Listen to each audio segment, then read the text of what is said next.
Hi, everybody. Welcome to Monster of the Week Samhain. Fair warning, my internet is being a horrible person today to me and everyone else. So if I lag out or something, hopefully I'll be right back with you all. It seems to be just glitching out and coming back. So just give it a few seconds. I might be right back. Anyway, I hope everyone's having a great day. We're going to go around and introduce ourselves and get started. First up, Petra, what about you? Hi everyone, I'm Petra. I'm using she/her pronouns and I'm playing Thomas DiPaolo the Flick, who uses he/him pronouns. What about you, Seth?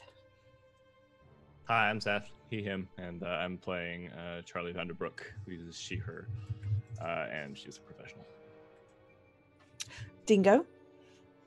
I'm Dingo, and I am playing Sunny Barlow, the monstrous, and we both use she/her.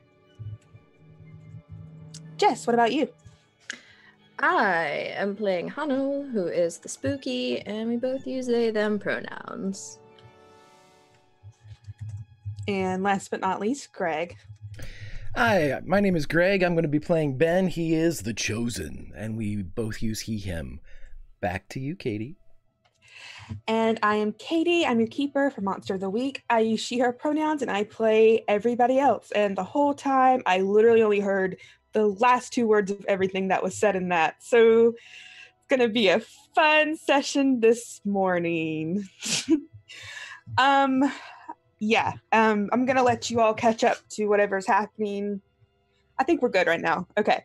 Last time we were here, we're going to catch up with Hanu while Ben was standing off with this large minotaur, and Charlotte and Thomas were, and from Charlotte's past life in the Rye Institute. Sunny was back in Thomas's apartment, making friends with someone they were supposed to be protecting. Hanu, you were catching out of the corner of your eye a glimpse of one of these large shadow creatures that at the time none of you knew what they were.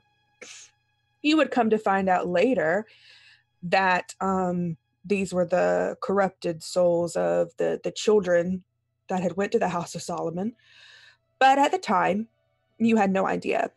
So, Hanu, you being the curious person you are, and knowing that this one didn't feel malicious like some of them you had, encountered before, when you saw it sort of open up its arm pointing toward the west side of the house, the west wing, and then heading that way, you decided to follow. When you follow, Hanu, you walk, I don't want to say you walk slowly. I mean, you're not in a hurry. What's happening behind you, this isn't your sort of thing. You're not really a fighter, it's not really your thing. But you casually bebop along into this crushed flooring. The wings are way more intact than where the big middle part of the building is. The middle part was where the fire really hit hardest. And as you begin to explore more into this west side of the house, you come across this large floor to ceiling almost. There's a couple of feet above that doesn't quite go all the way to the top, a portrait. And you can see some of the fabric has been torn down, singed by the fires. There are bookcases all around on the walls, and you watch as that spirit walks into the portrait, sort of disappears into the wood paneling behind it. What do you do? Oh, okay, we got it. All right. Fat lady situation here. This is some Harry Potter shit. Okay, great. Well, I'll walk up to the portrait and I'll kind of caress the frame, check to see how stuck the portrait is before fondling the canvas. Okay. Do you pull down some of the fabric? Are you trying to make out what the portrait was? Like, what's your intention with this? So if I see this being just passed through the portrait, it's more of an outside-in inspection. So first the frame, and like gently trying to pull off the whole frame to see if like the portrait itself comes off the wall. The frame is bolted. Like there's no way you could get the frame off. It's like gilded. You can tell that this is a very cheap frame that has been painted to look more expensive than it actually is. Right. But it's definitely bolted to this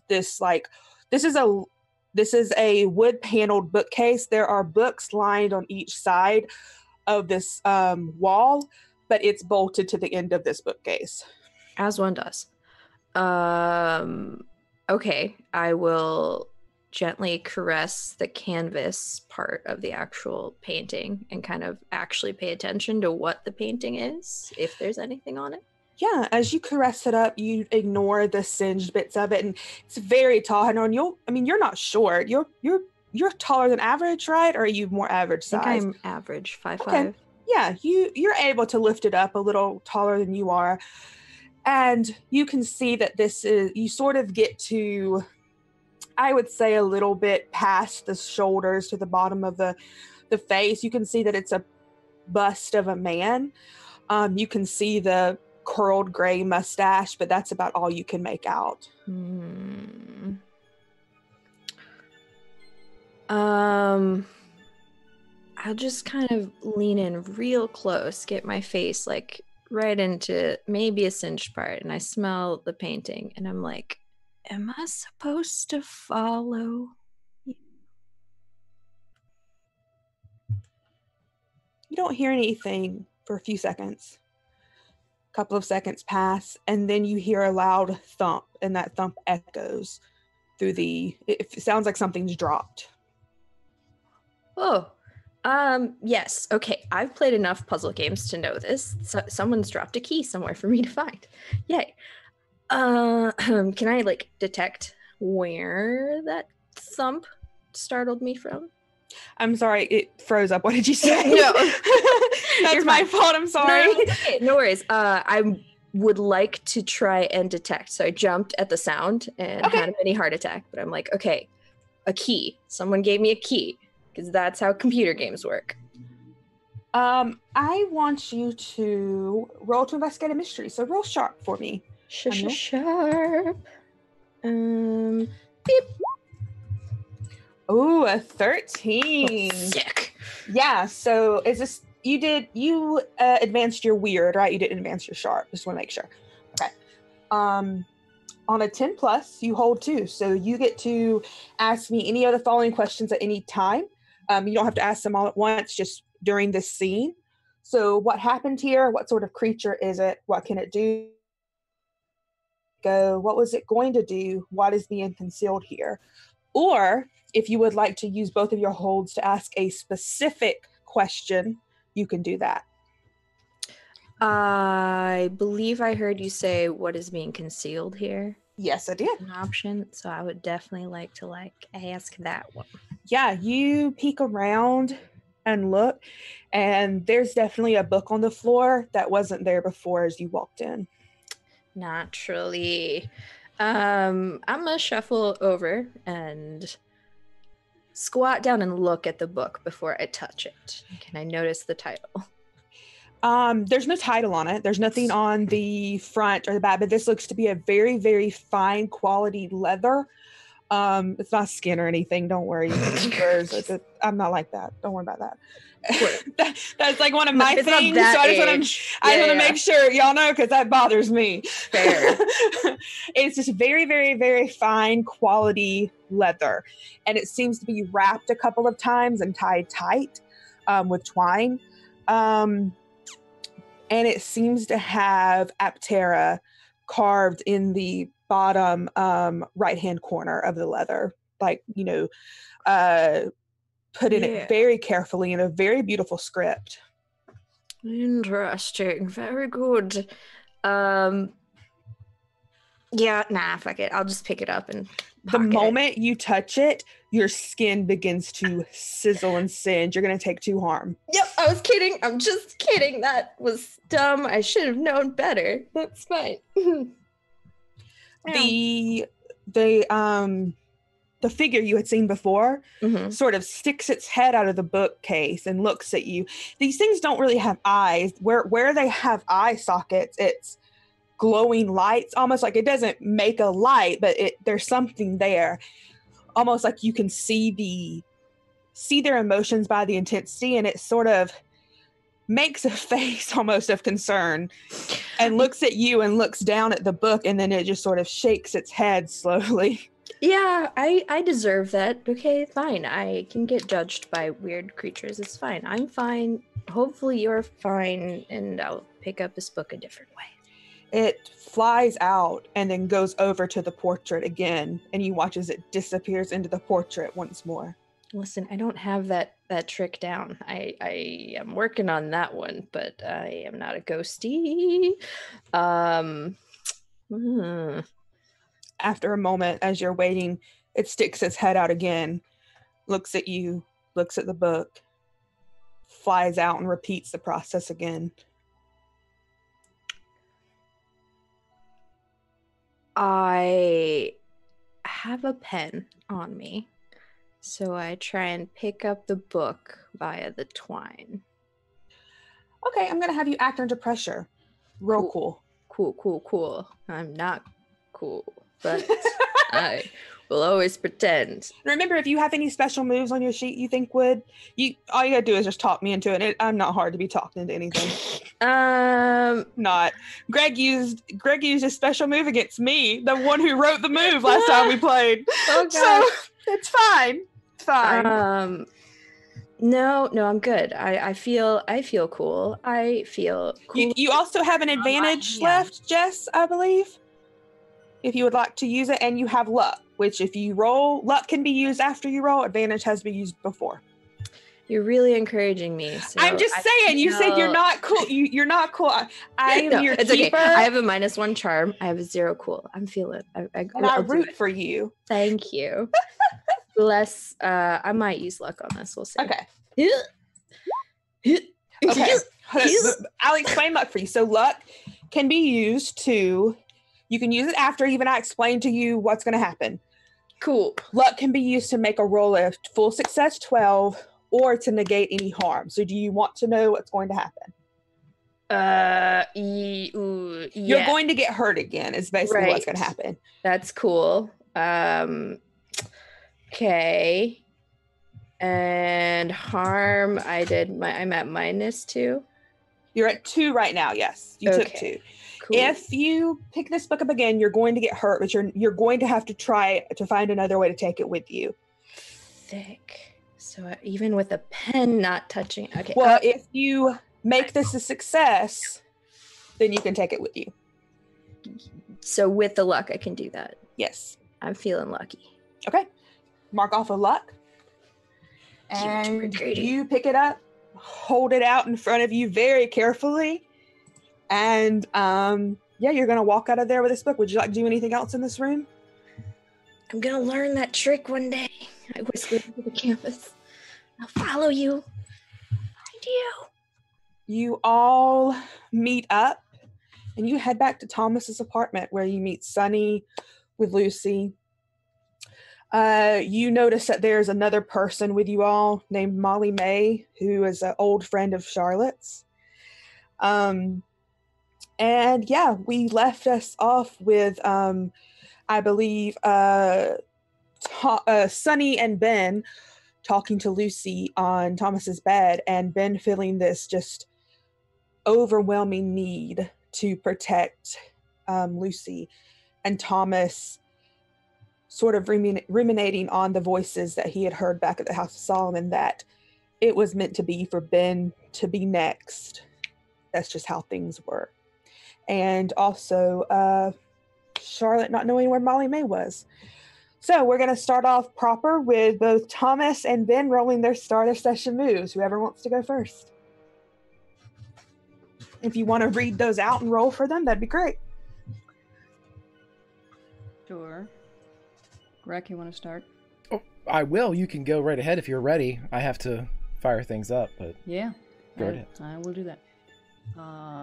So the flag's move is called Connect the Dots, and it says at the beginning of each mystery, you look for the wider patterns that current events might be part of, and then you roll sharp. And then, depending on how well I roll, I get to ask one or more of the following questions. Is this person connected to current events more than they're saying? When and where will the next critical event occur? What does the monster want from this person? Is this connected to previous mysteries we have investigated? And how does this mystery connect to the bigger picture?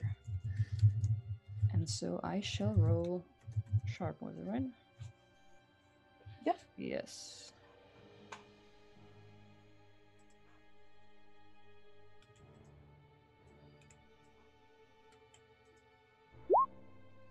Nice. Okay, you can also use luck on this if you want to. Can't use an advantage or anything, but you do have luck if you want to make that a 12. You'll get 3 questions. Yes. Okay. Use luck. It's the penultimate episode. Might as well, right? Yes, anyway. Yeah, exactly. Yeah, you can ask these at any time during the mystery. Yeah, I think so. Thomas actually was in the room with Ben and Sunny and the girl. Okay. At the end, because Ben had called him in to see if he could see what he saw in his eyes, which did not really work. Ben was seeing something, but Thomas wasn't. I remember that. Yes, you're right.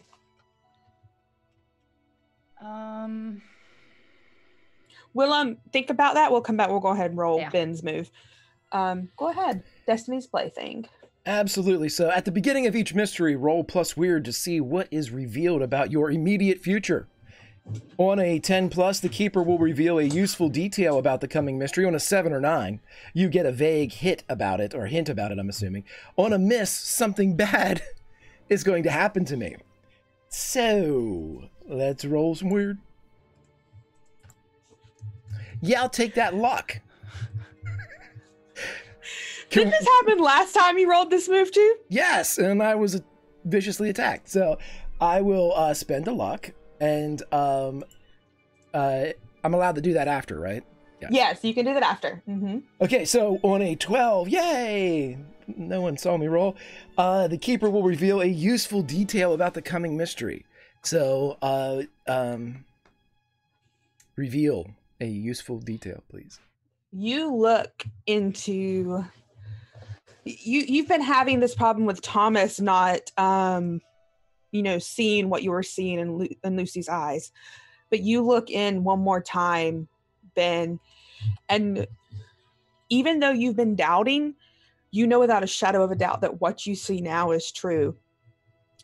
You see yourself fighting back to back with that Minotaur, hiding Lucy from this man that you had saw in the vision before, this tall man with a bald head, with the handlebar mustache, the gray mustache. You see him trying with all his might to get to Lucy because he's screaming about her being the uncorruptible soul.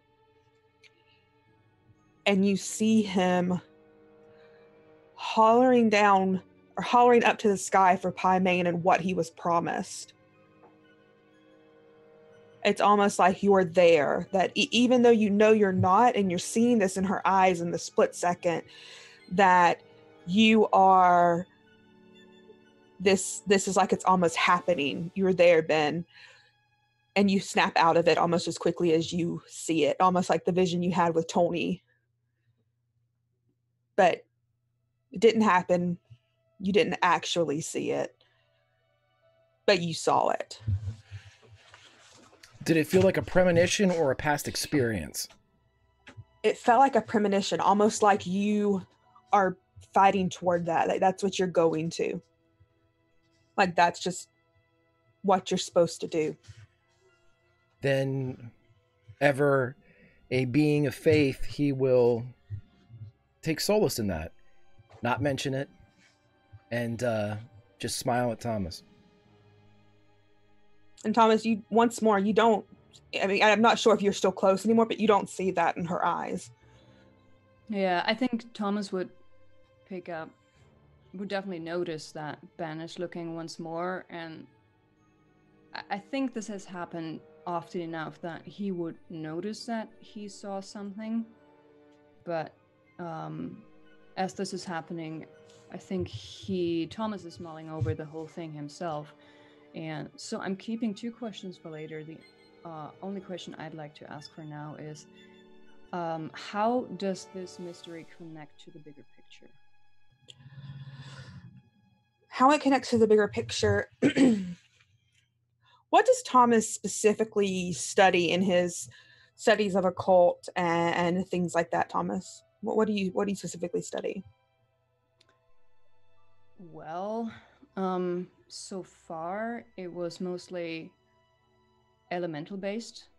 So he's not very open about that, but he has come to see himself as a witch, specifically as a hedge witch. Okay.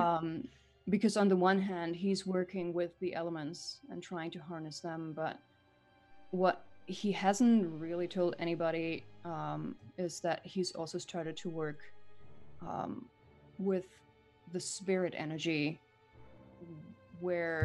so theoretically he can harness a lot of power from there, but he's been holding back. But yeah, he's been trying to make some progress with that.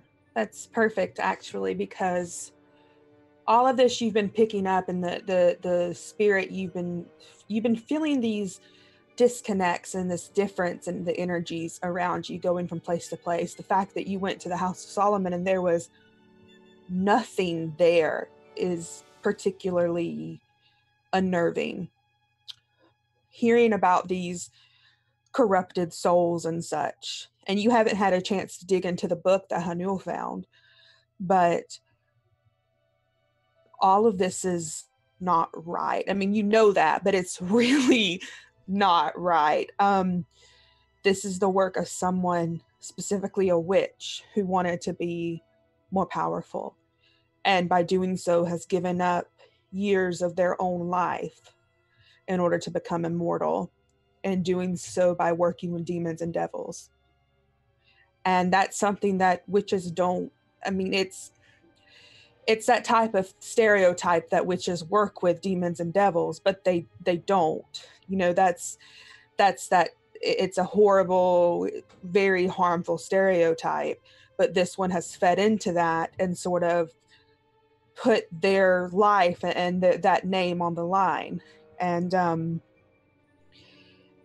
you know that if this keeps going on, it's going to harm a lot more people. And you know that there's a reason that Lucy is still alive. What that reason is, you're not sure, but you know it's not good. And you know that it's all connected to this sort of greater picture of life.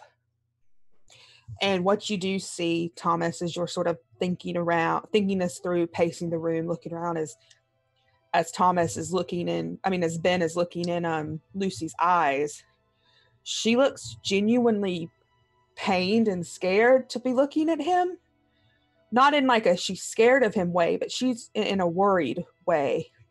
And she sort of scoots back on the bed, and there's just one tear that falls through her eyes, and she reaches up to brush it away. And then she just looks normal again. There's a little bit of a smile on her face as she looks to Sunny, continues talking just normal things with Sunny.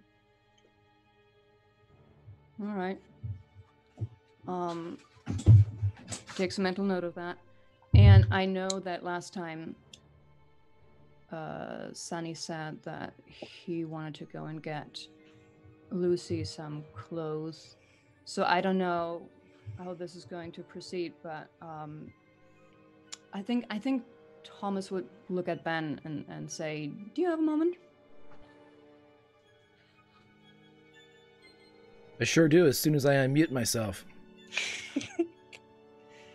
Overcome by the power, muted. Our earlier conversation from the green room. Yeah, what can I do for you? So Thomas I think he would have first asked Sunny if she needed any help with getting Lucy to her place and whatnot. Yeah, she would have said she was fine and sort of told him that they'd be back in a little while. And I think I don't think Sunny lives very far from Thomas, so I think she's just going to take Sunny over to her house and get her some clothes. All right. Would anyone like to go with Sunny? Yes. What about you, Hanul? Or are you going to stay and look at the book? Hell no, I don't want to touch that book. Yes, if I'm already here, I would have been like, listen, Thomas, book, do something about it, because it already burned me. It burned me in my soul. And physically. Yes. Okay, so you three leaving Ben and Thomas alone. Okay, cool. Just checking. You go ahead. So yeah, Thomas would just look at Ben once they're alone and say, "There's something I've got to tell you. Before we left the place, the house, You decided to quit smoking. Thank you. Not yet, but if you become my assistant in helping me get better with my spirit magic, the day will come ever the sooner that I won't have to rely on the cigarettes anymore. You know I'm not smoking these for fun, do you?" I'm already working on it.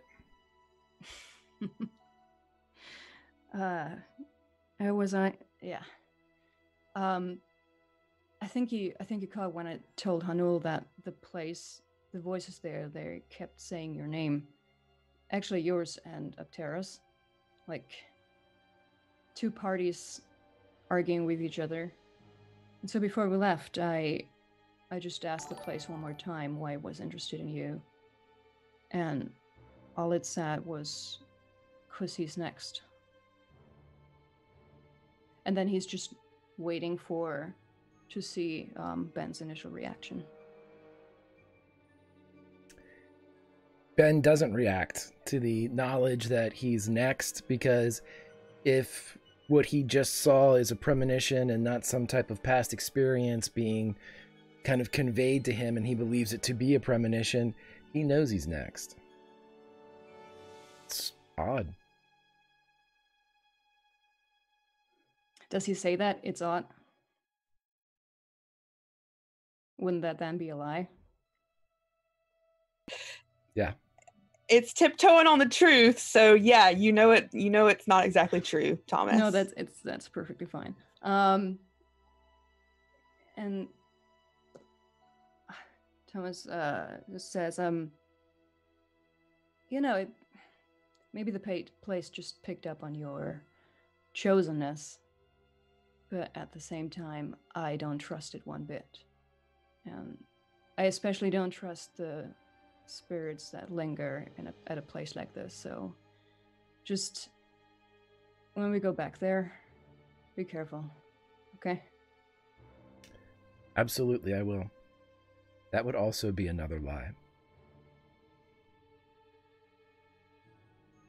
He just, looks at him briefly and then turns around as if he's about to leave the room. And he looks at the spot where the two of them stood just moments before. I've got to ask, how do you do it? Do what? And he turns back around, looks at him. Just this thing you're doing, where you're just doing and saying the things that feel right to you in that moment without turning them over in your head 1,000 times. Because you all are my friends and I feel comfy. Makes sense. And has that ever failed you? Not with you all.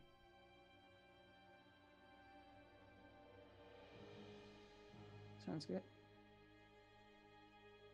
And then he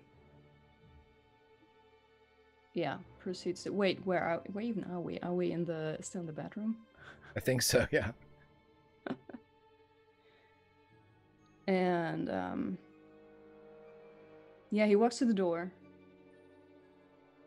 and just hesitates for a moment and then leaves the room. As soon as Thomas would leave, Ben would slump a little bit and let out an exhale because he doesn't like lying to his friends. That's how I feel, Greg. God. As this conversation is going on, the rest of you have left and sort of heading down the street. You're going to Sunny's house, correct? Yes, because clothes are needed. I assume you've put a jacket around Lucy. Yeah, she's probably actually holding onto your hand, Sunny, because she doesn't know this, but she's not from here. She just went to school here. And she's looking around, not really excitedly, but like that sort of new place wonderment, Mm-hmm. And asking you a lot of questions. Where are we going? Where are you taking me? Also, am I going to see my parents again? Comes up one time, but she doesn't ask that one again when you give her an answer. But as you get to your house, she looks in and she says, Can I have some milk, please? The glass at the other house wasn't really fresh. Yeah. So you need to give her everything. I'm trying. No. She nods and she says, "Yeah, of course. I'm gonna grab a few things from my closet. I think I still have some things from high school that would probably fit you. Okay. Charlie, will you grab the milk from the fridge?" Sure. Yeah. Mm-hmm. And she goes off and does that. She looks over at Haniel and gives you a little sort of like timid smile, waiting for her milk. I'm Lucy. Hi, Lucy. I'm Haniel. How are you? Oh, I mean, I think I've been better, but Yeah, I'm good. Yeah, you are such a trooper. You're all really nice. You don't look like you're from here. I'm not from here. You don't look like you're from here. No, I'm from New Jersey. Oh, I wouldn't have guessed by the accent. I wasn't born there. That's where my dad's in the military. Oh, I know that feel. That's not always fun. They sent me to school here when I started seeing things, and that's how I ended up here, I guess. Oh, do you like the things you see? I see things sometimes. I see things that are supposed to happen, I guess. God. Yeah, I'm fine. Okay? No, I'm fine. It's fine. You're not all powerful and scary. No, it's fine. All powerful and scared? No, you're adorable. Do you have friends? They're dead. Oh. Yeah. That was smart. Well, push me to the edge. She just looks over at Charlotte, who I assume is coming back. Well, Someone help me! I was gonna say I'm coming to the rescue. Just really quickly, Sunny, what's the cutest, kitschiest mug that you have in your house? Oh my god. Okay, so I know exactly what it is. It's Yes. This is just a mug Dingo The right owns. answer. It is. It's kind of a small mug with it has like a heart-shaped handle. And then on the front it has like a little red like lacy pattern with a little mouse in the middle. With like a little top hat and a little vest and a little like not like a cane, but like a little thing of flowers. Awesome. I can't. Okay, yeah. So I think Charlie goes into the kitchen and opens up the cupboard and pulls out this like just tall, normal, plain glass and sets it down and gets the milk and like stops, looks at the cupboard, kind of looks back at them, chews on her lip a little bit, and grabs it out. It's like, okay, let's do this. I'm giving Charlie panic eyes. Yeah, come back over. I got you your milk. Do you want like chocolate in it or anything? No, I'm fine. This is good. Thank you. Okay, it's only 1%. Sorry.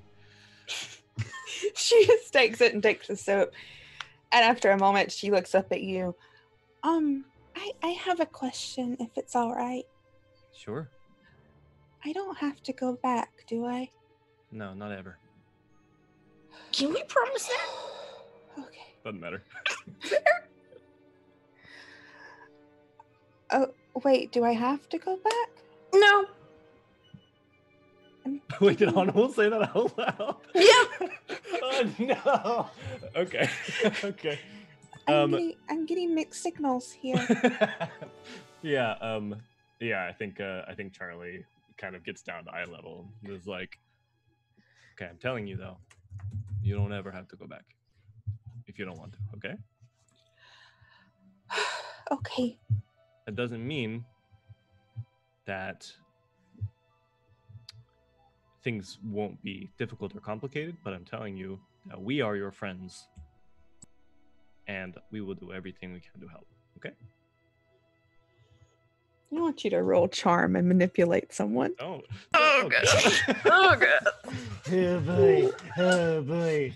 I don't have anything for this. I just shoot shit. Here we go. Charm? Yeah, charm. Oh. I think you have an advantage. Can I jinx Charlie Why would you do the thing? in a positive way? Because that's the thing I can do. Let me read that. Yeah, hold on. I can help a hunter, giving them +1 forward by interfering with their enemy being the power of manipulation. Okay. I would say yes, but she's not your enemy. That's fair. Yeah. I appreciate it anyway. Yeah, if she was an enemy, 100% you could do that, but that's more of an offensive type of thing. Yeah. Mhm. But you could help her out. I would love to. You can roll plus cool. Tell me how you're helping out and roll plus cool. I'm distracting her by commenting on the beautiful mug. You never have to go back there ever, just like Charlie said. And look at how amazing! Like, can you believe that Sunny has a mug this perfect for you? Like, you could keep the. Why are the two worst parents doing this right now? This should be Ben and Sunny, not you two. 100%. Yeah. Roll plus cool. Please. Plus cool. Yeah. I mean, I rolled cool. That was 5. Oh my goodness. Hello, darkness, my old friend. What did you say about advantage again? I think both of you have an advantage. If Good, you 'cause wanted to do it. I have a -1 in If charm, you so do I it, would you like have to call your advantage before the roll, though. Before, Other- okay. Yeah. Do not it like now. luck. Do you want to help though, Jess? Oh, I mean, if I rolled, how does They rolled helping work? 5. Yeah, I'm like, So when you help on a 10+, you give them +1. On a 7 to 9, your help still gives them +1, but you also expose yourself to trouble or danger if you don't hit. So a miss, yeah, they don't get anything. that's. Oh. I You mean, still get It experience. could be worse. It could be Okay, yeah, I was like, I tried and I failed, so I Yeah. tried to help and didn't quite. So you already have 2 experience. You already have 2 experience. You can get another one. That's 3 experience. That's it. I'm gonna sit right here. I'm sorry. That's okay. And It's the worth a trouble shot. or danger, I'll tell you as your keeper, is just going to be, it's going to make her very uncomfortable, maybe less trustworthy of Hanuel. That's makes sense. So, like, Which if is you why- try to help her or something, she may not trust you, that kind of thing. What's your favorite color? So, it's your choice. I can teach You don't have to help Charlotte. That was just an option. That is an actual move in the game. You could help out. But Charlotte can use her advantage or a luck afterwards. I mean, you can also use a luck on a help out. But that luck for a spooky has a consequence. Yes, it does. And you've already used 2. Yeah, I'm gonna sit right here. All right, Okay, I'm gonna roll charm with advantage. Okay, so yeah, roll it Is twice. that like you roll it twice? Okay. Roll it twice. Yeah, you take the highest. Hit biff, and then hit biff. Well, you still take your XP. Oh, well, bye, Seth.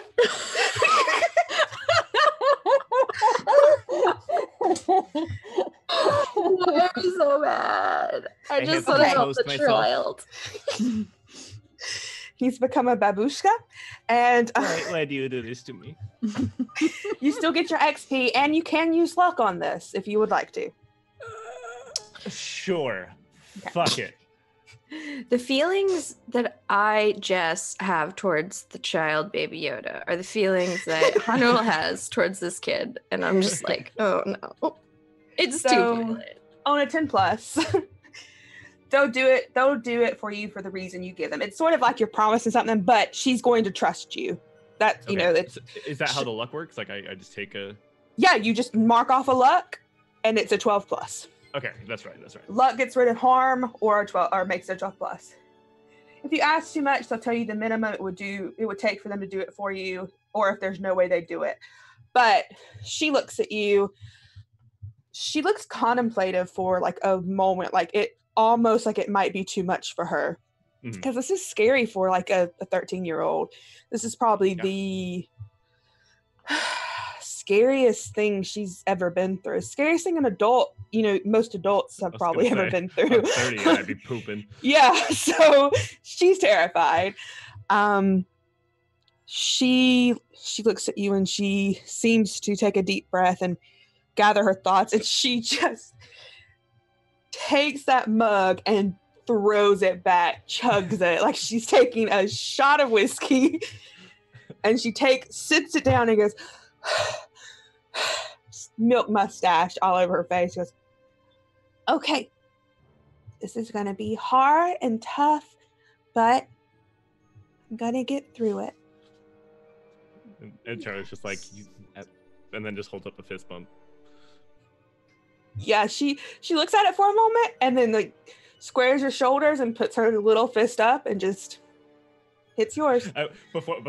When she goes up, I go, you gotta make it explode. She seems to not know what that means, but then she like nods her head and says, okay. We'll do it slow. There you go. There you go. Yeah. I stand up, Sonny. She's standing like in the doorway to like her room. I mean, this is a flat, or like a small 1-bedroom apartment, so it's not very big. She's just. And then Charlie just walks past you and is like, "Tag, you're it." You did great. So you're doing No fine. response.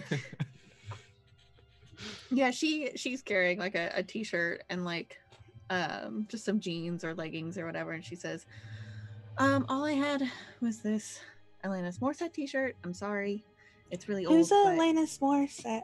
Ah! just a musician. Oh, You're gonna okay. look very cool in this shirt. Oh, I mean, I don't really care about looking cool, but okay. That's how you know you're cool, is when you don't care about looking cool. Anyway, go ahead and change. And she sort of shows her over to the bathroom, and then as she's changing, she turns to Hanul. So I can tell you're really great with kids. Charlie literally goes, I am great at instructing how to help people through their injuries. I can tell you all of like the ligaments in your arm. I thought, she said, I see things, and I'm like, cool, I see things. And I thought that was the established, like that's what the book says. Establish a common ground. Yes. Yeah, she pats them on the shoulder. You're doing great. Ugh, don't patronize me. Sorry. But I appreciate it.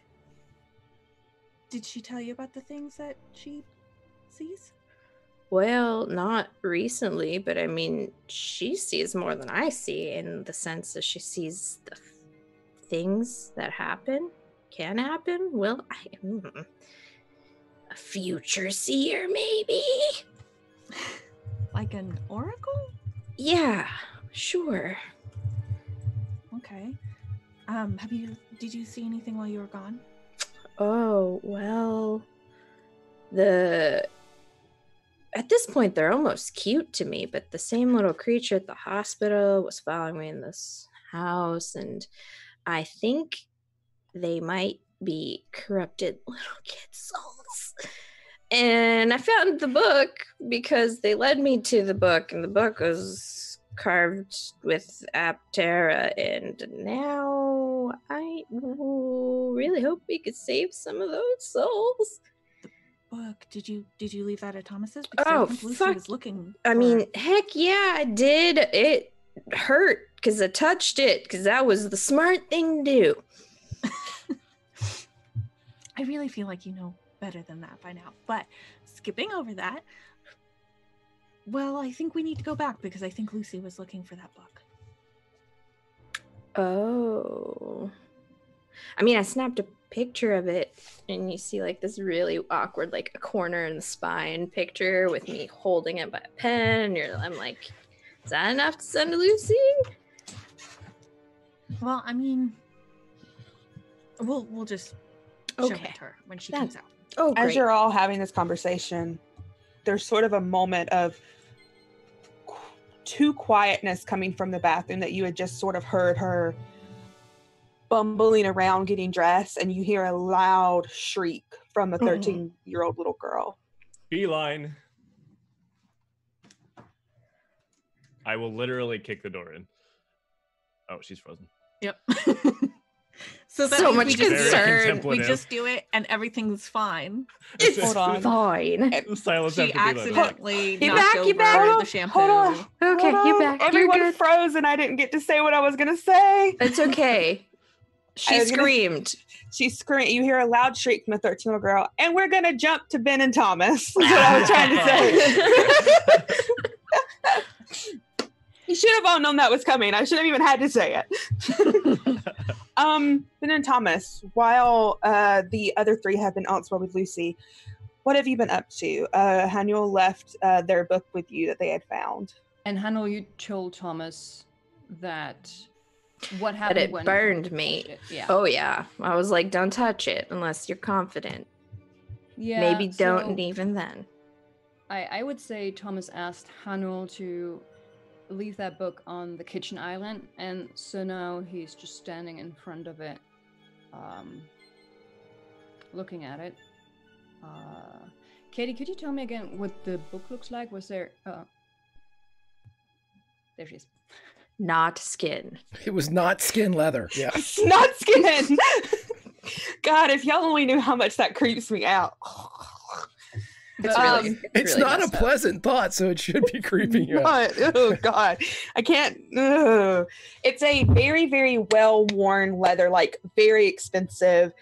Compared to like the fact that Haniel found it in a place with a very gaudy, tacky, gilded portrait frame, it sticks out because if the frame was like not expensive at all, but this leather is very worn but very well taken care of. It seems like it was like the maintenance done on it to keep it in good shape was done with love and care, and it's bound a number of times with a very, very expensive twine.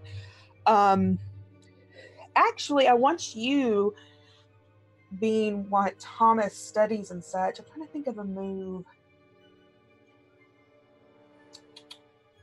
I don't know if there's a move that would work for this.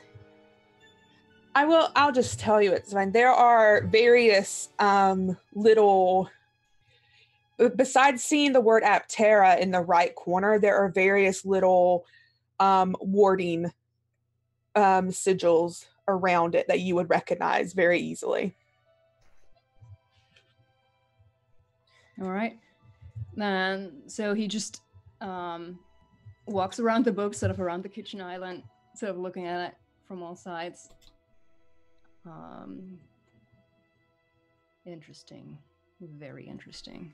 And then he begins scurrying around in the small kitchen area and just grabs a few things. From different cupboards and whatnot, and sets up a couple of things around the book on the table. Like, there's definitely some salt involved, and he's getting one of his tinctures and drawing stuff on the table. And okay, let's give this a try. Let's see if I can crack this. And so he is using a spell, basically an uncrossing spell, to see if he can get rid of all of those warts. Do you have to smoke for this? Yeah. Do you want me to smoke for this?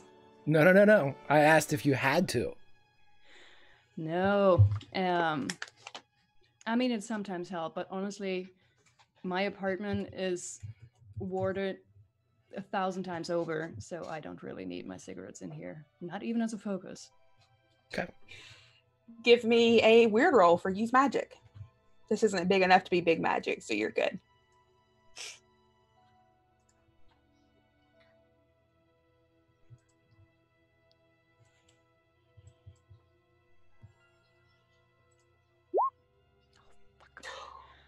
Oh!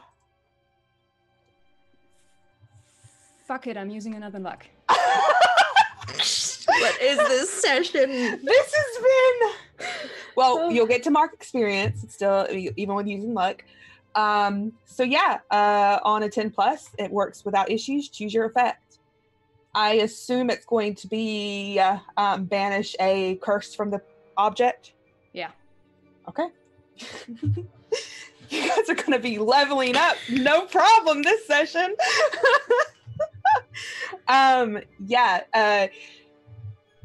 Thomas, this is something that you've seen before. Ben, you probably have to. What does your magic look like as you do this? So this is something where he uses the forces of the realm of the living. It's very hands-on ritual magic where he draws some glyphs around the table and he says an incantation, and very, very traditional. The little sigils on the book in each part, there's one at the top right corner, there's one in the middle underneath the twine, there's one right in the center at the bottom. They all seem to just sort of flare, sort of like a little bit of a pop of a like a lit firework, and just burn out really quickly. And the one right in the middle underneath the twine, as it flares and burns, it burns the twine with it. You smell what smells like various herbs and probably what went into warding this book. It smells a lot like Ben or Thomas's cigarettes, Ben. But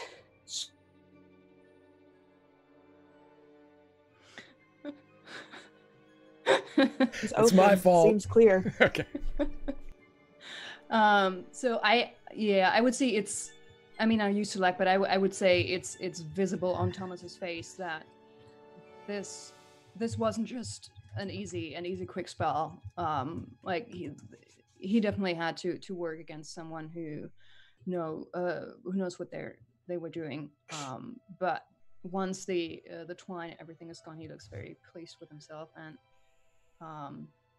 he begins to reach out for the book and then stops himself and reaches over for a wooden spoon instead and sort of flips open the cover with a spoon. Yeah, it flips open with no problem. You Does it see sizzle when it touches the spoon? Nothing sizzles. It seems the pages, on the first page in the middle, the name Aptera is written out in the similar script to what's on the front. Very beautiful handwriting. And as you flipped it open a couple of pages, flipped with it, but they fell back. It seems to be the similar script all through. This seems to be a journal of some sort, a diary. And it so does seem weathered and worn. There looks to be pages missing, ripped out. Some pages look to be singed, like they were caught in the fire in another place. It looks like it wasn't wherever Hanuel found it. It looks like it was placed there for Hanuel to find, either by that spirit or by someone else. Doesn't look like it was there all the time. Like, it shouldn't be this burned if it was there, because not much in those two wings were this burned. It looks like it was there specifically for someone to find, probably Hanuel. And how thick is this book? About 2 inches, maybe. Yeah. So it would take some time to actually study it. And I think Thomas just begins skimming the first few pages. Are you looking for anything specific, any words to stick out to you?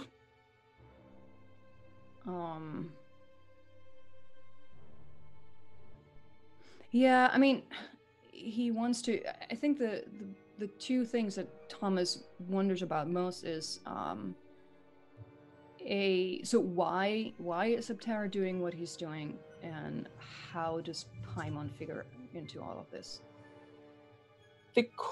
While you're reading it, the quick gist that you can get, Thomas, the summary version, I would say you would give everyone else, is what I'm going to give you. You find that Aptera was a man of great knowledge and research who could never be satisfied with what he was learning and finding out. And so he turned to this version of more knowledge in the elements and in nature that his sister was interested in. But when she was taken from him, when she passed away, he didn't have a teacher anymore. So when he felt the same sort of sickness coming for him, he turned to what he calls in the book the darker arts. And he made a deal with the first thing that came to him, which he later learned, although it did not give him a name at the time, he later learned was a demon named Paimon. He offered his service and his life and his soul, everything he had basically, to this demon, to let him live longer, to learn as much as he could, to help people, to solve illnesses that the ones like the ones that took his sister, to make the world a better place, because he believed that he was the only one who could do that. But although he did do good, he amassed fortunes, he gave his money away, he helped people, something changed. It turned darker inside of him. So he began to want more, like most people do. And Paimon also began to want more. The things that he was giving him, as he began to want more and more, there was nothing good left in this man to give to a demon that wanted something pure. So he began to try to take people who he thought could make Paimon happy.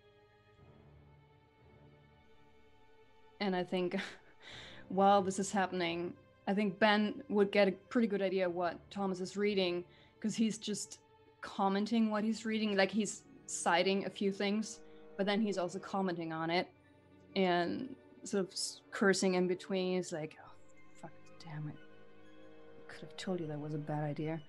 And then, so just basically letting Ben know what he finds. And then, sorry. Are these like comments like you just did, or are there actual explanations, or he's just hearing the cursing and like the reactionary comments? Because if either way, he's just gonna nod and be like, mm-hmm, okay, all right. No, what's happening is, I think the expletives, they come first, and his commentary, and then he reminds himself that Ben is right there, and he's like, so, and then he said blah blah blah blah blah blah blah, and then he's skimming ahead, and then it just reacting to it, and then so this is how that would go. I think eventually he would skip forward a little bit, almost to the end, just to get an idea if Lucy shows up. You get an idea of just how he went through the church first, learned that most people in the church aren't as pure as they say they are. Talks about how he formed a school, and then Lucy does come up years and years and later. Actually, the ink is pretty fresh, but it's not like fresh as if it was written last week. It's fresh as if it was written from a couple of months ago, before the fire happened. And it talks about how he had tried his system, in quotations, on a girl named Lucy Ballard, and it has yet to work, and he is unsure why. It seems as if she might be one known as an uncorruptible soul, and that's sort of where it peters off for a while. Mm-hmm. And it does say that he's looking for a solution, but nothing else. Okay. Nothing else of help to you, at least. Mm-hmm. Yeah, so Thomas continues his commentary mixed with the explanations for Ben.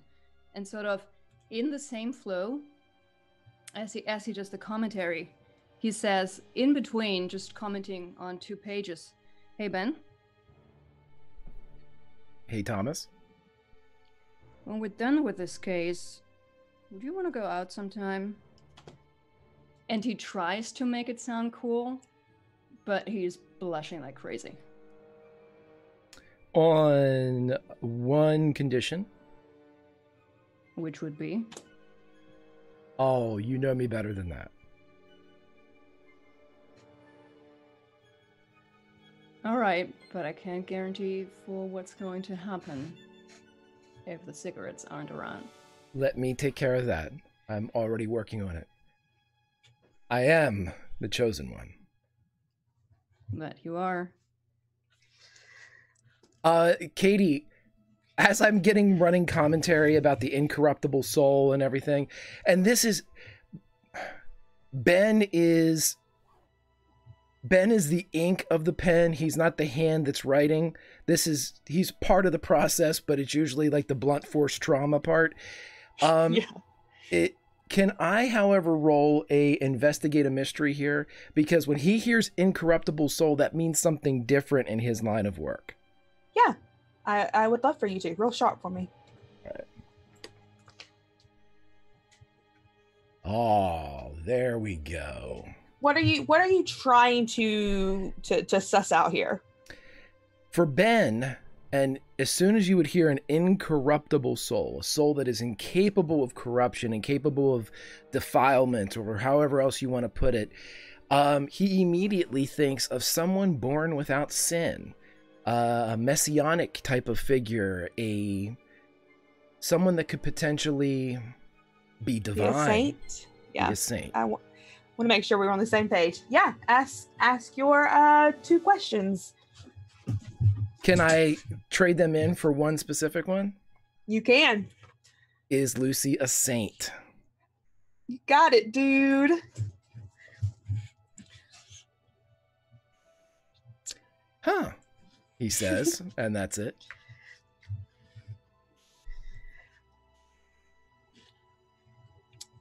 As this is happening, the 3 of you back in Sunny's apartment, you hear the loud screech of a young girl in the bathroom, and you hear glass break.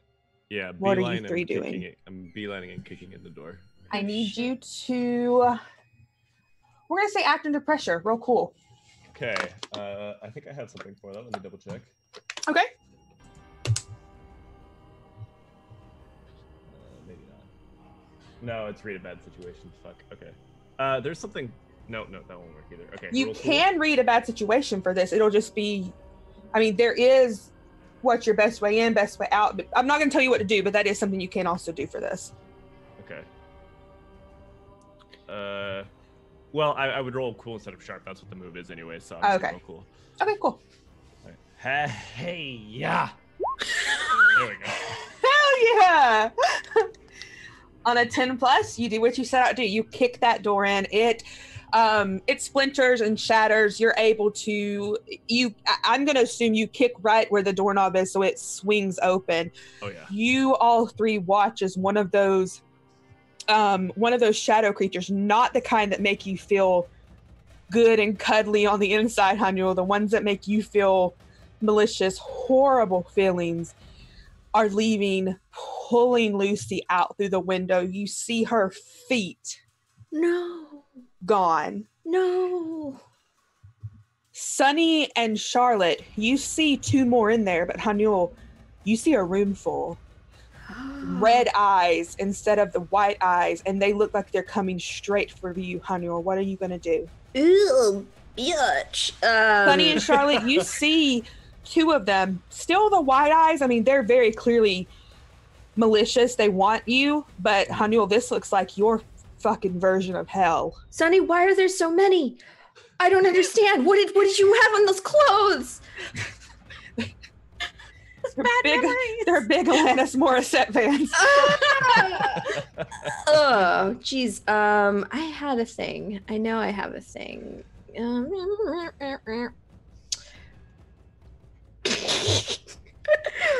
Part of me wants to try one and the same when I want to try and talk to a monster, if it's capable of reason and speech.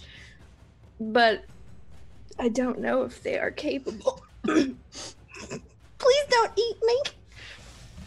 I will tell you as your keeper, the only ones that are reasonable the ones that are reasonable and capable of speech are the ones that seem good to you. These are far beyond. Yeah. You learned that from, just because you weren't here at that session, you learned that from Molly May, that some of them are so far gone, they are just out to get you. Okay. Well, I'm not going to bite one. I know that much. I got a knife and a 9mm on me, and that feels woefully underprepared for this many monsters.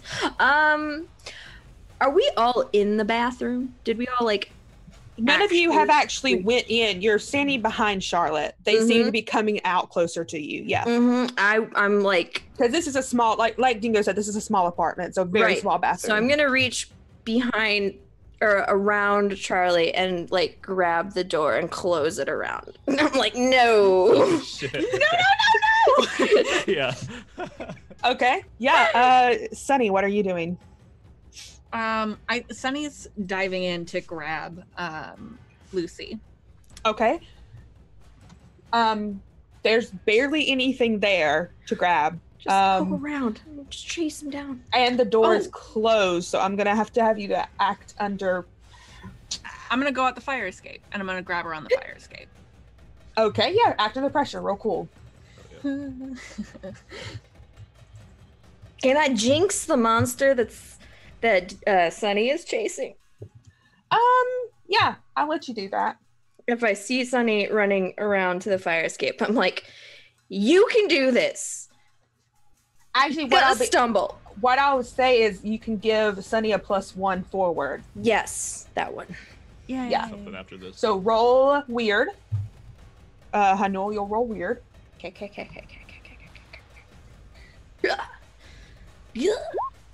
What the? No. Take me to the dark side. Can I go to the dark side? Are you gonna use luck? I'm gonna go darker. Okay, roll luck. Mark experience. Wait, I have to roll luck? No, you just you get mark luck, sorry. Okay, no, you're good. I'm good. Sweet. But my bad, yeah. Yeah, you'll mark experience, mark luck, and Sunny, you'll get a +1 forward for acting under pressure. Real cool. Yeah, I think she's yelling as she bolts for the fire escape. Why would you close the door? There are so many. What are you doing, now? You're trying to grab the one that got Sunny? Who, me? Yeah, Sunny. I mean, grab the one that got Lucy. Woo, names are killing me today. There's a lot. Yeah, I'm trying to either get a hold of Lucy or I'm trying to get a hold of the one that grabbed Lucy to get Okay. them away from Lucy. Okay. As she's like climbing out her window onto the fire escape. Okay. Okay, so an 11? Yeah. Okay, awesome. Yeah, you'll do what you're going to... I'm trying to think, because this is going to be a really hard thing. I would think only with a 12 would you be able to grab Lucy. Okay, so I'm do you using want luck. to... Gonna use luck? Okay. Yeah, that's fine. It was going to be a hard choice regardless, that either you grabbed here, the thing, and got paralyzed again. No, I'm not doing that again. Grab Lucy. Yeah, you're going to be able to grab Lucy, and she like just wraps her body around yours because she's terrified, screaming, shaking, doesn't really know what to do. But the thing doesn't, it lets go very easily, but it is still coming towards you. Charlotte, there's two more in the bathroom that are pounding against the door, and from where you splintered the door, it's not going to hold much longer. Okay, so I have a special move. Yeah. So it's called I've Seen This Before. Working for the Right House Institute has taught you a lot about dealing with precious artifacts and dangerous situations. When you come across either, you may roll plus sharp to rack your brain for a similar moment from your past experiences. On a 10 plus, you've dealt with a situation before, and some good things can happen, so I'm going to try that. Plus sharp. Okay. 9. On a 7 to 9, you're familiar with the situation, but the last time you encountered it, things went sour. Expect to deal with the agency soon, so that doesn't really... Yeah, I mean, the last time you dealt with it, you cannot touch these things. This has got to be a long range of any sort of skin to skin, mouth to skin touch is going to leave you paralyzed for an undeterminate amount of time. How do they feel about bullets? You haven't used bullets. Last time, Thomas took these things out pretty fucking quick with magic. Okay. But, it's always worth a try. All right, time for the shooty bang bang. I don't think I have my assault rifle on me, so a silenced pistol comes out of her coat, and I just fire through the door. Yeah, roll kick some ass. Let's destroy Sunny's apartment. Yep. Okay, sorry, what am I rolling? Kick some ass, roll tough. Tough.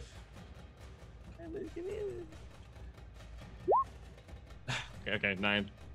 Okay, so does it have any, on your sides, does it have anything like blessed or any of those extra tags on it? And then tell me what harm it does. It's just 2 harm, close and loud. That's it. Okay, so on a it's 7? not loud though, because I have a Okay, you and whatever you're fighting inflict harm on each other. Okay. So yeah, you're gonna do the 2 harm. You watch as it goes out to slash at you. It doesn't exactly get what you would call a slash. You see it go to touch you. It doesn't really touch you, but you feel this burning, searing pain across your chest. Your clothes aren't scratched or anything or torn, but you look down and you can see what looks like claw marks across your upper chest. But you do fire off a shot, and 2 shots go through the shadow of this thing right in the chest, and you watch as it dissipates very easily. Oh, I love it. Haniel, what are you doing? To you, that's 1 down, but there are still a bathroom full of these things. I'm like, oh, it does work. Okay, great. Cool. Well, there are so many more. Do we worry about ammo, like quantity? No, I don't care. Okay, I'm gonna... I knew that. It doesn't really give you a thing in here, so I don't care. Okay, well, I'm gonna like totally whip out this little pistol. Got a little handgun here, and I'm like, okay, stay out of the way. Just don't. You're kind of in between. I'm just gonna reach around you and try to pew pew. I just love Haniel commentating what everything they're doing. Everything. It's not comfortable. It's like a weapon I keep out of necessity, and I am an average shot. I don't like it though, but I do have it. Yeah, roll tough. You're gonna roll to kick some ass. Ugh. Pew pew. Oh, hell yeah. Pew pew pew pew. So on a 10 plus, you'll get to do an extra effect. So you'll get the you and whatever you're fighting inflict harm on each other. So you're gonna get harm. But on a 10 plus, you get one extra effect. You gain the advantage. You will take +1 harm forward or give +1 harm. Oh, did I tell you how much harm you took, Charlie? You only took 1 harm. Sick. Yeah, I just wanted to I completely forgot. These things aren't tough at all. So on a 10 plus, you'll get one extra effect. You gain the advantage, take +1 forward or give +1 forward to another hunter. You inflict terrible harm, so you'll add +1 to whatever harm your weapon does. You suffer less harm, so -1 harm, or you force them where you want them. What do you want for your extra effect? I want to force them where I want them, and that is not here. It's only going to be this one, though. It's not the group. Gotcha. Then I guess I'll just do more damage. Okay. How much does your little 2. pistol do? 2? Okay. Yeah, you shoot this thing. Is sort of the same thing. It's going to lunge out at you, and it's instead of slashing out with a claw, the shadow tries to envelop you. It feels sort of like a very uncomfortable hug.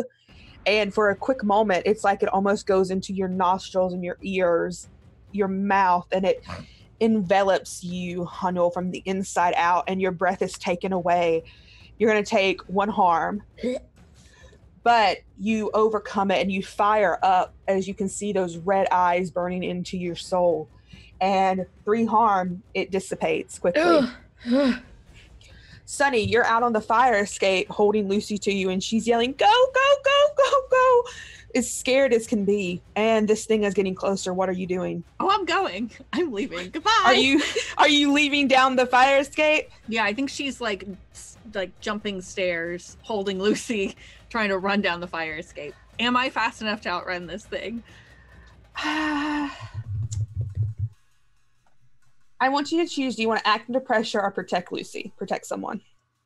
It's going to give you the same thing, but I want you to know what I want you to say. What you want to do.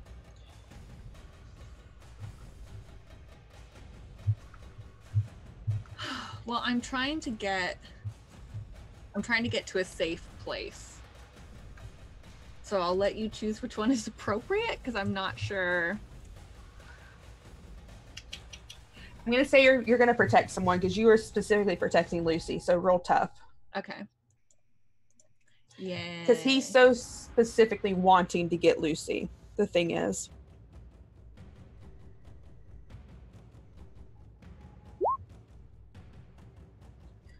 Okay. Okay. You protect them, but you'll suffer some or all of the harm they were going to get. Sweet babies. Do you want to use a luck before I continue? Okay, just be honest with me. If I don't use a luck, am I gonna get fucking paralyzed again? No, but you're gonna get really hurt. That's totally fine because I gotta move for that. Let's go. Okay. You do gotta move for that. You can go find some human lasagna. You're good. Sorry. I have to go back to bed now. Don't worry, it's fine. You jump down the fire escape. You look over your shoulders. You think you're getting clear of this thing behind you. You notice it's not there, Sunny. So you continue to run. And as you hit the pavement below, as you're not that far up, the buildings here aren't exactly the highest buildings in this small town. Yeah. And it's on the ground. On ground level as it sort of phased through the metal of the staircase of the fire escape. It sort of got a lead on you, but you push through that last just bit of adrenaline, that fight or flight, but it does manage to get a huge swipe at you. You feel it in your back, Sonny, almost like someone took like a cat of nine tails and whipped you. It burns and it hurts. You're going to take 4 harm. Jesus Christ. But you still, it's like, you know, that adrenaline kicks in. You're still holding on to Lucy. All you can hear is her screaming for you to go, go, go. Where do you run to? I run back to Thomas's apartment, and I think as she's running after she gets this swipe in her back, I think she I'm not dying to answer your question, Greg, but I am unstable. And I think as she's running, she says to Lucy very quickly, "I'm sorry, don't be scared." And I think all of the color, what little there is, drains from her face.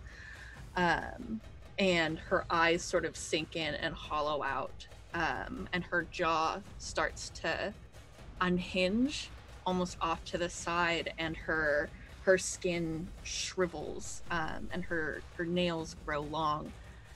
And she starts to hunch as she's running, and I'd like to use Unquenchable Vitality to potentially heal myself. Yeah, let me read that real quick. When you have taken harm, you can heal yourself. Roll plus cool. On a 10+, heal 2 harm and stabilize your injuries. On a 7 to 9, heal 1.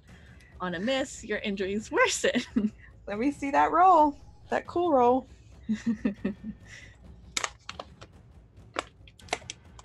Big money, no whammies. Come on. Okay, that's not bad. I'm stabilized. I'll take it.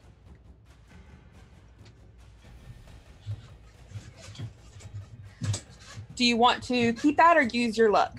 I'm gonna go ahead and keep it. Okay, so yeah, you'll heal 1 harm and your injuries will stabilize. But yeah, she books it to Thomas's apartment. Yeah. What are the Bye, other suckers. Charlotte, you are inside. You've just watched Yeah. Haniel shoot and also get rid of one of these. To you, there's only one more of these things inside. Fabulous. I'm going to. There's only one more. I don't need to use the assault rifle, so I'm just going to turn and Mozambique that motherfucker. 2 in the chest. Go 1 in the ahead. head. Roll tough. Kick some ass. Let's do it. Let's do it. Come out. 8. So. Yeah. So on a 7+, it's going to sort of like what that one did to Haniel, what it did to them. It's going to sort of try to envelop you. It's going to hurt a little bit, almost like a very squeezing hug from the inside out. You're going to take 1 point of harm. Okay. But you shoot it, Oh, froze. and it's going to blow up right in front of you. Okay, that works. Just really quickly, the unstable, is that when you're past the little spider marker on the thing? Yes. Okay, I'm still You good. have- I just wanted to make sure. You have to get help immediately, or your harm will Afterwards. continue to go up each day. Okay, I'm okay for now. I just wanted to make sure. Haniel, Charlie's fired off a shot, but these things are still coming for you. But Charlie, you just see Haniel on the ground. I don't Looks see any fun. other ghosts. You don't see anything else. Anything else? All right. I'm probably looking like I'm like okay. I'm kind of looking at Hannibal like. Hannibal? No. There's no way I can shoot all of them. Just kinda You want to looking around trip? confused. I'm like talking to the ghost. I'm like, clearly you want to trip. Luck's on my side today. I can't die today. I think there's a girl to protect.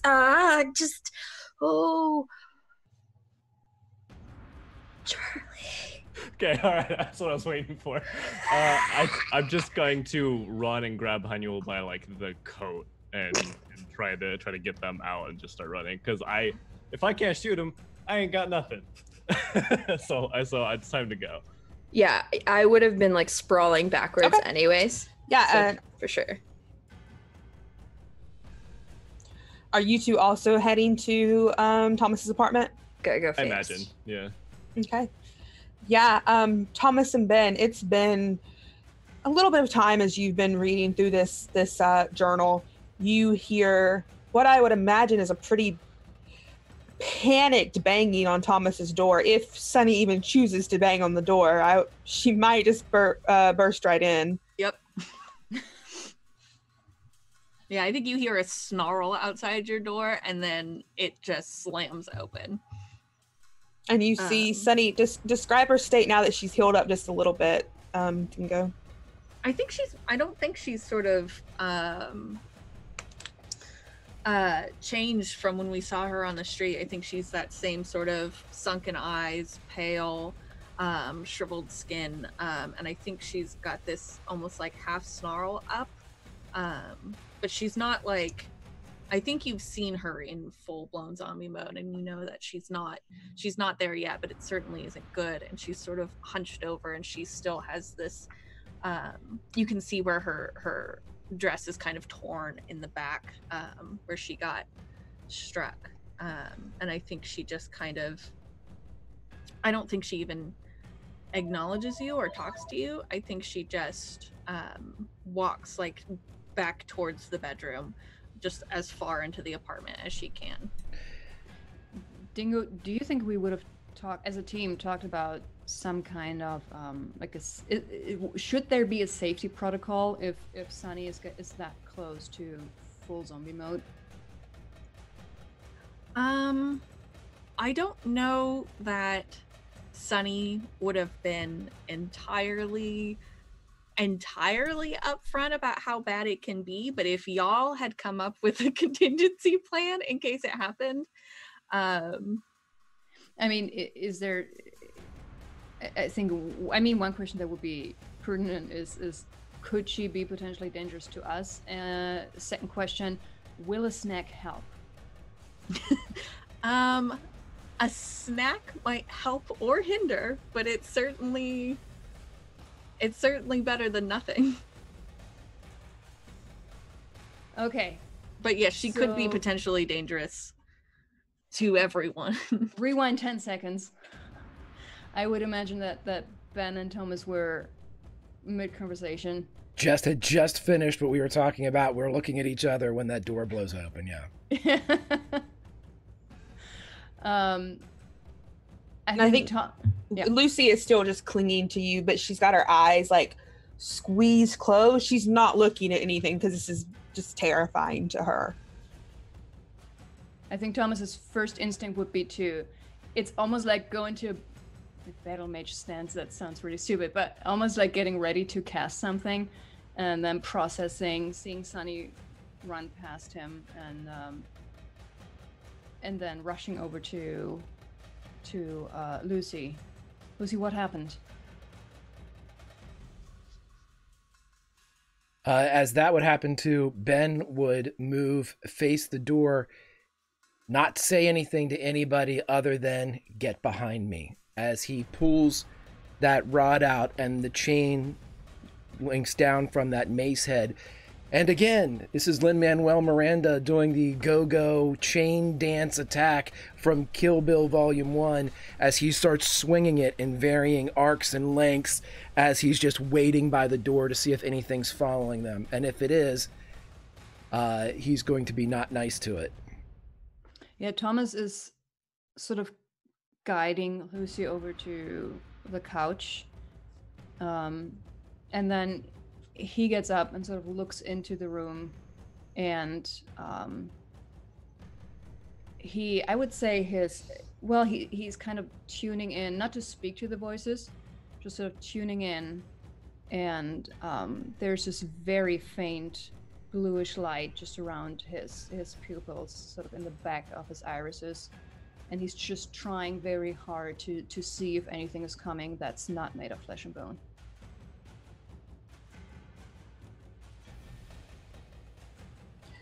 Sunny, what do you do with Lucy?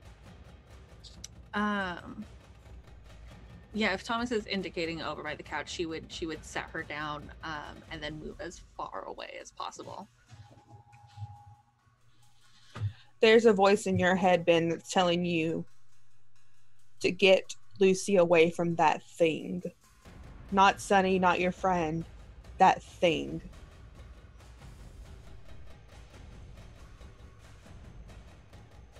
In reference to Sunny. Yeah. Okay. Well, Ben's not going to do that because Ben knows Sunny. Ben loves Sunny. But what Ben will do is, seeing as Sunny moves off and kind of separates from Lucy, he will just, in the swing as he's continuing it, every once an ellipse, he'll send that spike ball back kind of between Lucy and Sunny, almost like the pendulum of a clock or something. It just ticking and swinging back, making kind of like a temporal fence as he continues to swing it around, stepping through and varying the lengths of the chain as it strikes all around him, but not hitting anything yet. And Sunny, how do you come out of this? What's your process?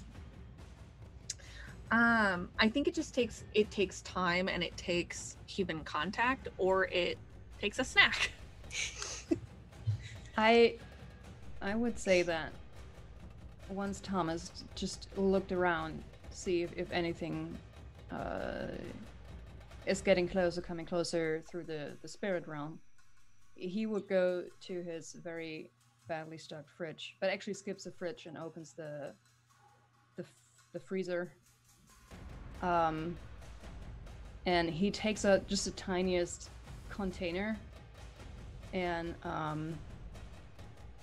goes over to Sunny a little bit and sort of opens it and says, would that help? She's kind of waving back and forth. It looks suspiciously like frozen brain matter.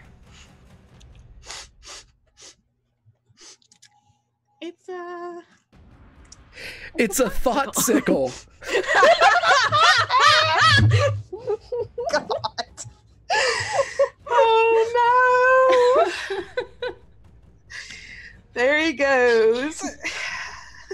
Yeah, I don't think she responds to you, but she's kind of looking at you and waving back and forth, and then she sort of takes her hand, she smacks it out of your hand as she kind of crouches down and scoots back further into the kitchen. And yeah, we're gonna pan away as she's eating it. Pan away from that. Yeah, Thomas is a little bit taken aback, but I think he just says very quietly, I could heat it up in the microwave. Yeah, it's just We don't need the sound effects. No, thank you. No, thank you. No Foley work. And this time, Hanul and Charlie come back. Charlie basically dragging Hanul behind her. Yeah, I bust open and clear the room with a gun out before I see what's going on. And you see Ben there with his mace out, swinging it back and forth. The room is very tense. Yeah, it's just in all seriousness, I think Charlie's like, did they come here too? Are they here? I can't see anything. And Hanul, you don't see anything here. Oh God, no, thank goodness. There are none here. None here. There were so many. I will stack up on the wards just in case. That's a good idea. As soon as everyone would say there are none here, Ben would look at Thomas. Can you keep them out? I mean, none of them has come in so far, so none shall pass. Good. So, but as he's saying that, he's going around, he's grabbing certain stuff, like the usual stuff. All of you have seen that several times, that he uses to draw invisible glyphs, but it will be more elaborate than that. Well, as Thomas would begin to do that, Ben would nod and walk out into the hall towards the street to engage if he can.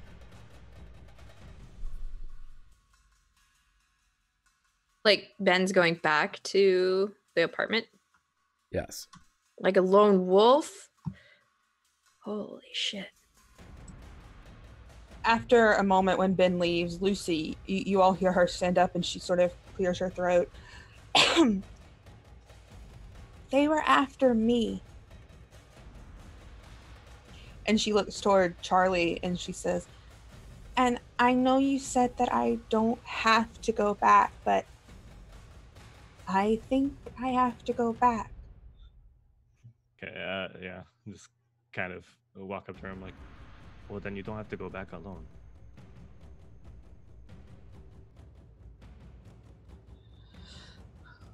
I think that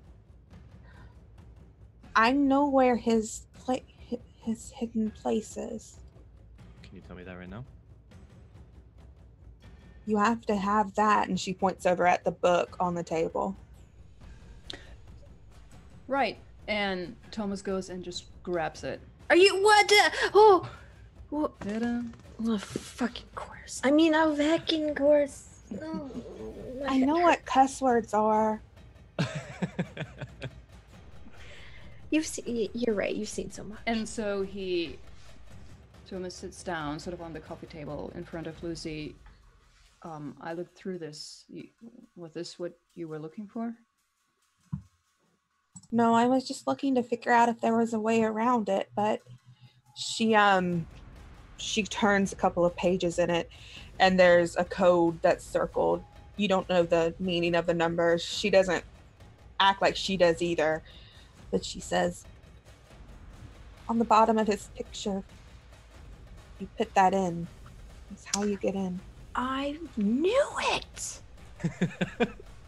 Damn it. You know what she's talking about. Yes, there's his picture, face, and stupid frame.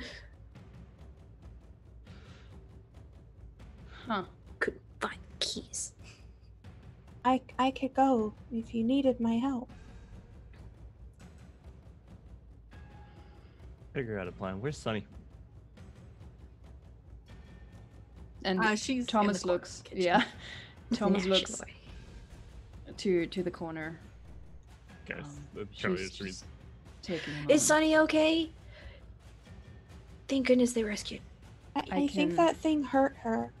Yeah, as one does. Those are not good Okay. things. As soon as Lucy says that, I think I with my briefcase in hand, go over into the kitchen, thinking I'm gonna apply some first aid. Yeah, you see a very zombied out Sunny crunching down on brain Where's my sickle. snack? Can I roll consume? Yeah, I mean, is there anything special about this brain, Petra? Where'd you get this brain from? We don't ask Indeed. dumbest questions. I mean, I don't totally intend to have a vision with this. I mostly intend there's an option for me to regain control of my personality. Yeah, you can roll for it. I would say Thomas just asked one of the very few witch friends that he... No, actually, nonsense. He asked his followers, because one of them is a medical student who is Yes. taking Of apart course. bodies all day long, and he just, rolled successfully for charm. Oh yeah, choose 2 on an 11. Heck yeah. So I'm gonna manage to keep control of my own personality. I'll give you, if you would like, because this isn't pertinent to the mystery, I'll give you an option to heal 2 harm.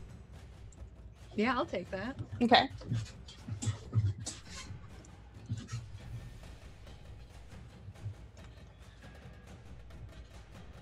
But yeah, she looks very tired in the corner of the kitchen, but she's got there's a Tupperware container on the floor, and the color is starting to return to her cheeks a little bit, but she looks still very sort of gaunt. Yeah. Charlie kind of go over there and be like, "They said you were hurt. Are you okay?" I think it got me in the back. Yeah, it got me too. Let me see. And I move the Tupperware and I kind of pull out this medical kit. And would it be for flavor? Is it cool if there's some Constantine shit in there? It's not just you're from a weird institute. You can have whatever you want. Hell yes. Okay. So I'm gonna try. Oh, wait a minute. This might have a chance of. Where is it? Okay. So this medical kit on a complete failure will do 1 extra harm. Is that a luck thing that could fix it if? Yeah, luck negates everything. Yeah. I have a good feeling, but I just want to make sure. Okay, so yeah, I'm just gonna look at this mark if I can see it or whatever. It's like it's exactly like yours. There's no like tear through her dress, but there is a very prominent claw mark down her back, just like it's across your chest. Okay. So yeah, I'm just kind of like looking at it and rifling through my stuff, and I pull out this like almost looks like a sticker, like a piece of tape, and it's like a translucent blue thing that has these gold letters on it that look like Cyrillic, but they're like as complicated as kanji, and they like don't make any sense. And I just like put it on her spine and like spread it down and try to heal. So I'm going to roll. Cool. Good. 11. So they are healed of 2 harm and stabilized. Yeah. Yeah, she looks Nice. much, much better now. Thank you.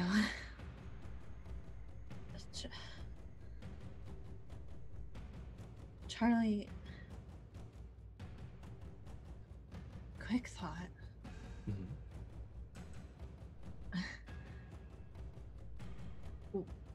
Why did Lillian tell Lucy about us? I don't know yet, and I don't know how to find out, because I don't want to ask her.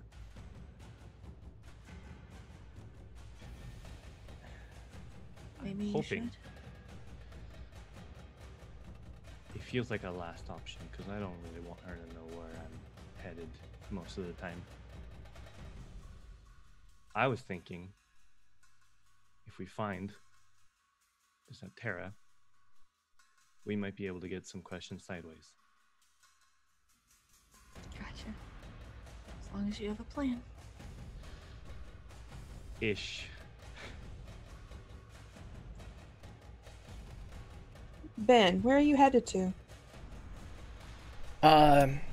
Compelled by his vision to protect and knowing that Thomas and the others have Lucy safe for the moment in the apartment, his goal is to move out into the street in a course back towards Sunny's in the hopes of engaging this host that's coming in. The more the merrier. And so when he would be standing in the middle of the street waiting to see if they would arrive, still spinning his flail. Okay. I want you to roll weird for me.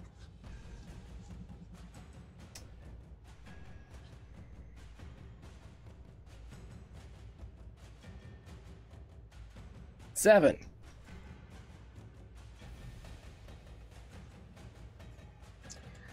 Okay. You're standing in the street. You just rolled a use magic roll for me, Greg. So, this is going to be one thing that is beyond human limitations. You are sort of calling down this host, you would say. But I also want you to pick a glitch. The effect is weakened. The effect is of short duration. You take 1 harm. The magic draws immediate unwelcome attention, or it has a problematic side effect. Immediate unwelcome attention. He wants that. Great. You see what looks like, God, Ben, only you could describe it as a heavenly light that appears around you, shining down from above. But as you look around, those creatures that you've seen before, the shadowed, corrupted souls, begin to show up in droves. And these aren't the ones with the wide eyes. These are the ones that only Hanul has seen. The ones with the red eyes, all around you in every direction. Huge numbers of them coming.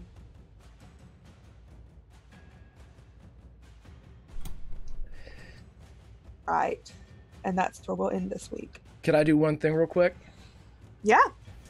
As part of the use magic, as Ben kind of senses them coming, he closes his eyes, and when they open up, they are the eyes of Thomas inside his head, so he can see these things.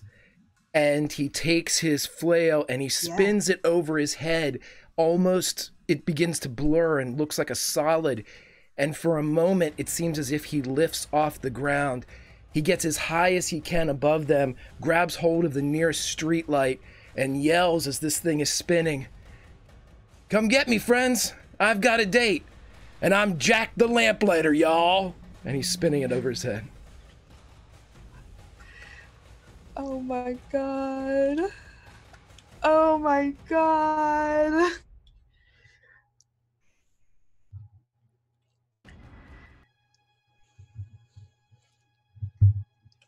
Fabulous. Yep. And that's where we'll end this week. Holy crap, y'all.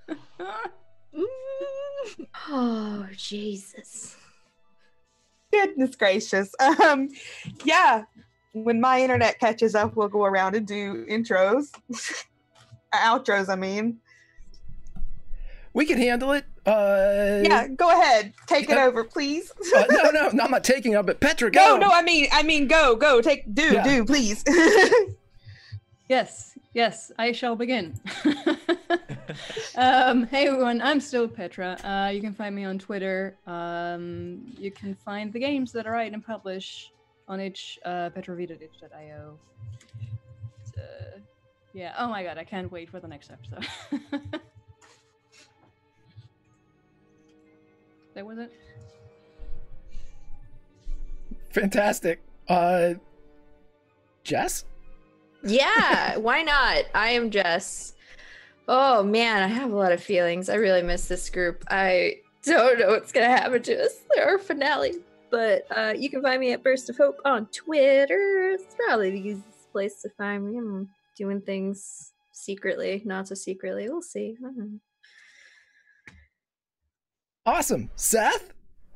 Hi, I'm Seth David Andrew Hubbard, and I am on Twitter at Sender. It's _ Sender. Same one for Twitch, and I am playing Star Wars Fallen Order today, a little bit later, and I'm on Dathomir, and it's gonna be fucking tweet. That's it. Fantastic. Dingo? I'm Dingo. You can find me on Twitter at Where's My Dingus. Tuesdays and every other Friday, I am on Off the Table playing Alas for the Awful Sea and D&D Tales from Tharja. And then Thursdays, I am on Indoor Adventures playing Ghosts of Saltmarsh. Katie? Hopefully, we'll see. I want to apologize again. I know it's not my fault, but my internet has been a bitch to deal with, and oh god, it's so annoying, y'all. But I'm Katie. You can find me on the internet at KatieFace. Next week will be our finale. Let's hope that these sweet, sweet heroes survive, because I'm rooting for them. You all better be rooting for them. I think they'll be fine. It'll be great. And with that outro from Ben, you gotta root for them. You gotta root for Lin-Manuel Miranda yelling, I have a date, while spinning a go-go mace above his head. You got to. You can find me on Off the Table through the week. Our season is slowly coming to an end, so we're going to be having some great new shows soon. Very excited about that. Me and Seth have going to be in some stuff in the pipeline I'm really super happy for. And sorry guys. But we also I will be on Deadlands on Monday. I forgot what the show is called. Road to Desperation on Monday back here. I'm very excited for that. I love that show. It's such a good time. But yeah, that's where you can find me and follow me on Twitter for everything I'm doing. But thanks for having me, Greg. Thank you. And before I say anything, let me say this. An absolutely fantastic job GMing today, Katie. And the fact that you are doing so with a terrible internet, it's like being in a spelling bee and you hear 3/4 of the word and you still spell it right. It's amazing. Fantastic job. Legion, everybody watching in chat, those of you that have followed today, thank you so very much. Big round of applause for this incredibly awesome cast, incredibly amazing GM. I am Grimjack21502 on the Twitter, part of the Tales from the Grim team here on the Twitch. A lot of fun stuff. We have the aforementioned Road to Desperation Deadlands on Monday. That starts at 9 p.m. Eastern. At 6 p.m. Eastern on Mondays, we have our D&D show, Realms Remembered. And then on Wednesdays, we have a doubleheader again at 6 p.m. Eastern of Watchmen, which is a Forged in the Dark system, but it's based on the miniseries Watchmen, the comic book. And then at 8 o'clock, we have The Witcher, Family of Wraiths. We are episode 2 this Wednesday at 8 p.m. Eastern. But please, whatever you do, be back here next Friday afternoon to see how this ends up. This has been such a joy. These folks are unbelievably fun to play with and kind. So please follow everyone. Even if you hate RPGs, what are you doing here? Even if you hate RPGs, follow these folks because they're nice, they're kind, they brighten moods instead of darkening them in this time that seems to be prevalent with such nonsense. But anywho, Katie, unless you have anything else, another tip of the cap to you. Thank you very much. Then Oh, yeah, I'm good. Sorry, I was muted.